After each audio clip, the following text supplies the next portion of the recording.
মাত্র 10 minute time হাতে থাকলে ঘরে থাকা আটা দিয়ে এরকম কুড়মুড়ে পাঁপড় ঘরেই তৈরি করতে পারবেন। তাও আবার এত কম সময়ে। আর এটা খেতে কতটা ভালো লাগে সেটা নিশ্চয়ই সবাই জানেন। তো চলুন মূল রেসিপিতে চলে যাচ্ছি। প্রথমেই এখানে আমি 1 কাপ আটা নিয়ে নিলাম, আপনারা আপনাদের পরিমাণ মতো নিয়ে নেবেন। তারপর সামান্য পরিমাণের লবণ দিয়ে এটাকে একটু মিশিয়ে নিয়েছি। এখন কুসুম গরম পানি দিয়ে এটাকে একটা ব্যাটার তৈরি করে নেব। ব্যাটারটা এমনভাবে তৈরি করতে হবে যেন বেশি পাতলা আবার একদম ঘন না হয়ে যায়। এই যে কনসিস্টেন্সিটা ঠিক এরকম হবে। এখন একটা স্টিলের প্লেট নেব আর প্লেটে একটু তেল ব্রাশ করে নেব।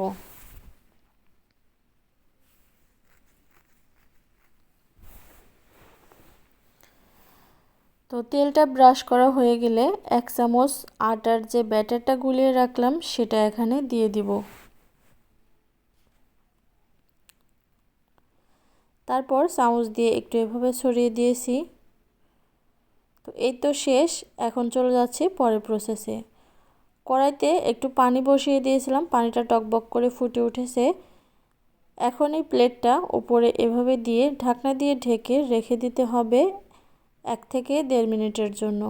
আর ঢাকনায় কোনো ছিদ্র থাকলে সেটাও বন্ধ করে দিতে হবে।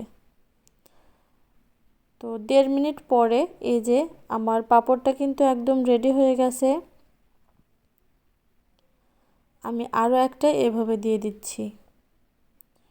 সম্পূর্ণ পাঁপড়টা যখন ঠান্ডা হয়ে যাবে তখন প্লেট থেকে এটাকে ছাড়িয়ে নেবেন। আর এটা কিন্তু খুব সহজেই উঠে যায় যেহেতু আমরা তেল ব্রাশ করে নিয়েছি, একদম ঝামেলা হবে না। তো এই তো তুলে নিয়েছি। আর প্লেটটাও ঠান্ডা হয়ে গেছে। এখন আস্তে আস্তে এভাবে টান দিয়ে ছাড়িয়ে নিতে হবে। একইভাবে একটু ফুড কালার মিশিয়েও আমি এভাবে তৈরি করে নিয়েছি,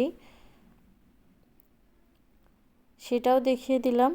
এখন চাইলে আপনারা এভাবেও কেটে নিতে শুকিয়ে নিতে পারবেন, আবার চাইলে আমার মতো এভাবে কিছুটা কুকি কাটার দিয়েও কেটেও নিতে পারবেন। আপনারা ইচ্ছে মতো ছুরি দিয়ে যে কোনো শেপে কেটেও নিতে পারবেন।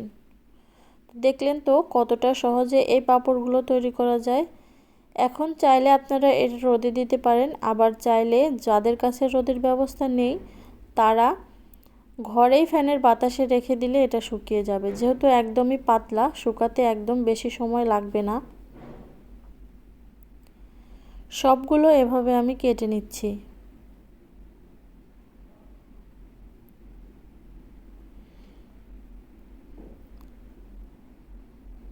এভাবে কেটে নেওয়ার পরে এটাকে আমি একবেলা রোদ্রে দিয়েছিলাম, মানে 2 থেকে 3 ঘন্টা রোদ্রে দিয়েছিলাম।